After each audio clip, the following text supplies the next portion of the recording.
right, guys. I wanted to ask a few questions because this thing has been bothering me for a long time, and today I find the need to ask these questions. You know, last time, 2021, there was a coup in Guinea Conakry, and Alpha Conde was removed from power, and General Doumbouya took over, the affairs of the Guinea Conakry people. Now, another coup happened in Niger Republic. I think it was 2021 or 2022 thereabout. And the previous government was removed from power, and the military government took over the affairs of the country of Niger. And third, there was also a coup in Gabon, which the previous government of Gabon was removed from power, and the military took over the affairs of the Gabon, leadership. There was another coup that took place in Mali in 2021, I think 2021 or 2022, thereabout, which the former, leadership or the former president of Mali, was stripped of power, and the military took over the affairs of the country. Now, there was also a coup that happened in Burkina Faso in 2022, which led Ibrahim Traoré to become the president of Burkina Faso. There was also a coup in Chad. I think there was a coup in Chad, or the president was killed in a war front against insurgency or something like that.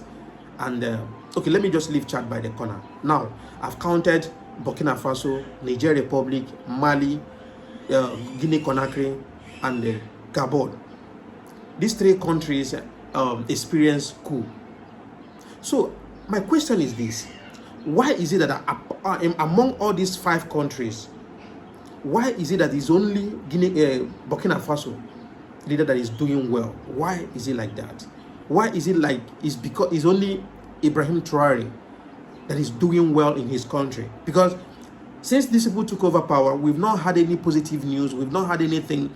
We've not seen anything going on in their countries. We've not seen any positive change in Guinea Conakry. We've not seen any positive change in Mali. We've not seen any positive change in Niger Republic. We've not seen any positive change in Gabon. What is going on? We understand that we need revolution.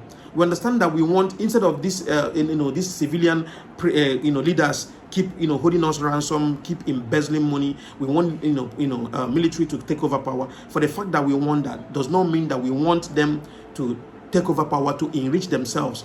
But not just only enriching themselves, take over power to oppress the poor. Because we understand what is going on in Guinea Conakry as we speak.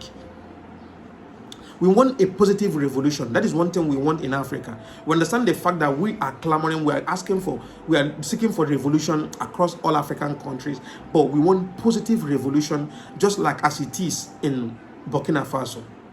We understand the fact that Ibrahim Traoré is doing amazingly well. Why is it that his counterparts are not following his footsteps, doing exactly what he's doing? Knowing fully well that they clinch to power exactly the same way Ibrahim Traoré came to power. That is how they came to power. So why not do the same thing, follow Ibrahim Traoré's footstep?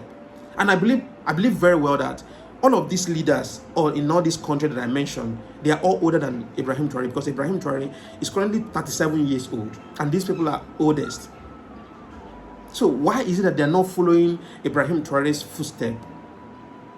This is not the revolution that we want in Africa. We want a revolution that will change everything about the country, about the continent. That is the kind of revolution that we are looking for. We want the revolution just exactly like as it's happening in Burkina Faso right now. That is the kind of revolution that we want.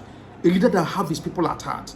The other day I was watching Doumbouya, I think General Doumbouya, that's his name. I think he's general or something. The president of Guinea Conakry. I was watching him going for a walk, and I saw entourage, bro. The convoy that follows this guy, there is more than 100 convoys. The crowd that was following him, the military that was following him, like, I keep asking, What is going on? I mean, this is not the comrade that we are, seeking for, that will change the system. I mean, the African system of politics. These are not the kind of comrade that we need. The comrade that we need is people like Ibrahim Traoré. This Doumbouya guy is displaying act of is acting, so flamboyant. He's living a kind of flamboyant life, living some kind of I would say flamboyant life. Anyway, he's not acting. He's not behaving like as if Guinea Conakry is one of the poorest country in Africa. I don't want to talk about Mali, because I know that Goita is doing a little bit better than some of these people that I mentioned, apart from Ibrahim Traoré. Goita of Mali is doing a little bit better. But why is it that the same change that we are looking for, that we are celebrating that Guinea Conakry now have revolution, and we are expecting a positive change in Guinea Conakry, why is it that this guy have never been able to bring that change that people want? I don't understand. This is one of the reasons why sometimes my word fails me to say that we need youth in government. We need a vibrant youth in government, because at the end of the day, the same vibrant youth that we are pushing to enter politics will also disappoint us. I mean, Doumbouya is the last person that I will expect to be living the kind of life that he's living now, because I see it that he's living flamboyant life. He's living life that, see, let me tell you something. I've said it time without number. In Africa, an average African always have the mindset that politics is an avenue to become wealthy. It is not. If you have in your mind that politics is an avenue for you to become wealthy, you've gotten it totally wrong.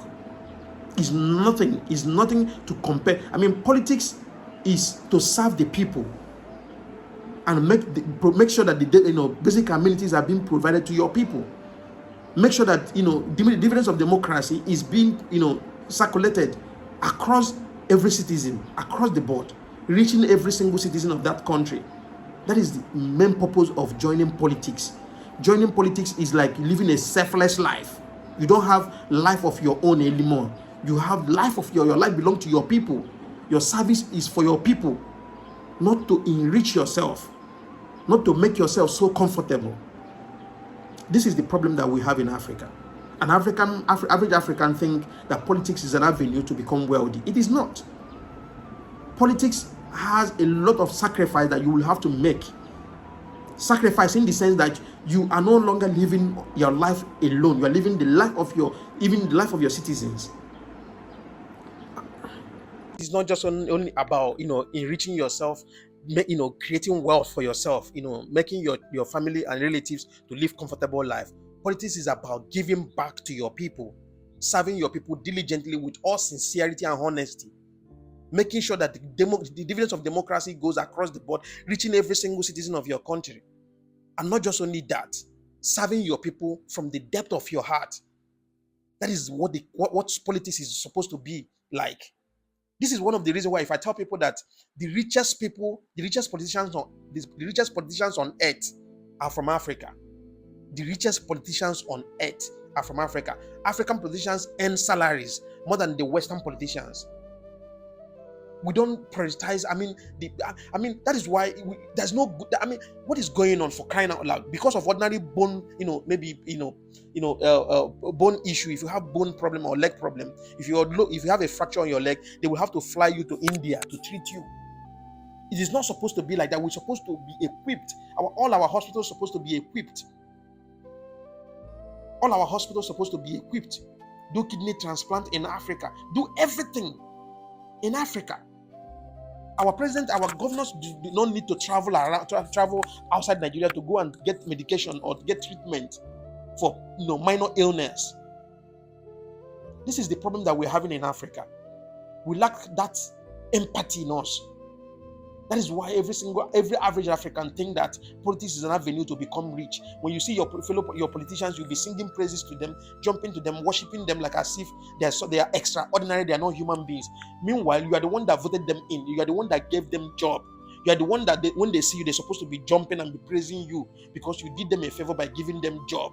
Not just only giving them job, you trusted them to send them to go and speak for you in the upper chamber. So it is not, you are not supposed to be worshiping them, singing praises to them when you see them. They are supposed to be singing praises to you when they see you, because you send them there to go and do a job for you. So they're supposed to reciprocate by giving back that dividends of democracy, by making sure that the basic amenities are being provided to the citizens. That is the main purpose of becoming a politician in Africa. But no, it's in the other way around. Politicians are now, making themselves feel so comfortable, like, rich, and taking good care of their family members and sending their families to UK and America to have a good life and a good education. Meanwhile, they subject their own people into abject poverty. To be honestly speaking, I'm disappointed at Doumbouya of Guinea Conakry. I'm disappointed at Goita of Mali. I'm disappointed at the Niger Republic leader. I'm disappointed at Gabon leader. I'm disappointed. I'm so disappointed because they failed me. This is not what I expected of them. I expected the best. At least when people are calling you when people are complaining that you entered into power through coup, I think people will be defending you. Ibrahim Traoré stands tall right now as we speak. Ibrahim Traoré, as he stands now, he can easily walk freely. If not the power of the West that want to eliminate him, Ibrahim Traoré can easily walk around African countries today freely without anything harming him. I'm telling you the gospel truth, because he's an African hero. We consider him as a hero. And it should have been like that in Mali. It should have been like that in Niger Republic. It should have been like that in Gabon and the Niger Republic. It should have been like that. So I don't know why. I don't know where we are going from here. But sincerely speaking, I'm disappointed. But thank God that Ibrahim Traoré now is making us proud. We are super proud of him. Thank you very much, guys. See you guys in the next one.